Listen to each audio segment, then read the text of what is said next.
Did you know Ireland once had a reusable coffin and it had an official name? During the Great Famine of the 1840s, about 1 million people died in roughly 5 years.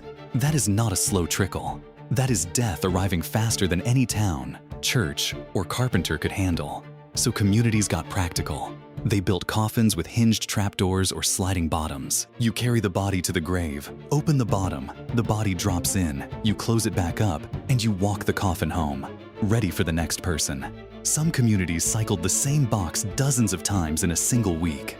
It was called a trap coffin or a sliding coffin, depending on the region. And yes, local priests genuinely had to debate whether it still counted as a Christian burial if the coffin left with the pallbearers. The answer, by the way, was yes.